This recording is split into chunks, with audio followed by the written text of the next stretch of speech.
another study, important study that's published. Unfortunately, the only studies lately that make it into newspapers and things like that, and most of the mass media, tend to be negative studies about vitamins, even though the positive studies might outnumber them 20 or 30 to 1. I was just listening to someone interviewed on NPR about omega-3s, and I don't really like this show on NPR, but it was outrageously irresponsible in talking about the fact that omega-3s in fish oil could be undermining the fisheries of our ocean. And the fact the omega-3s that come in fish oil products are generally a byproduct of those fish being used for animal feed. Right. So the primary use of those fish are animal feed. It's not the supplements that are driving the consumption of that fish. And certainly for us, we still go about it responsibly. So it seems that because so many of us have adopted and embraced supplements, the only interesting media tends to be negative media. So maybe it's incumbent on me to do these occasional video blogs that emphasizes all of the positive science that's out there that doesn't warrant being talked about, because positive science doesn't get clicks on the internet. Right. And the only thing that gets clicks, which generates money and revenue for journalism, are things that are controversial, things that are not necessarily what we already know.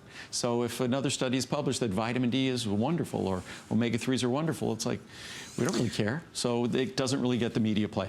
Andrew, last question, and I know we're going to go into prostate support just real fast, because this has happened a couple times. Joanne's asking about omega-3s and krill oil. Which should I purchase? Well, krill oil is something that I am concerned about on an environmental level. Just as I talked about potentially eliminating our ubiquinol product because I don't think it's a good investment versus ubiquinone, krill oil doesn't have much science.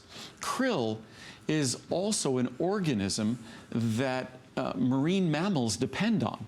And I'm not sure, unlike the fisheries, I'm not sure if krill oil can be fished without impacting marine mammals like whales and other certain types of seals, things like that. So I'm a little concerned about krill. And plus, like I said about as I said about CoQ10, the majority of the science on omega-3s is on fish oil, or even algal oil. It's not on krill oil. So I think, and krill oil is more expensive, you have to swallow more pills. So I'm seriously considering eliminating my krill oil product because I think it's an environmentally responsible decision.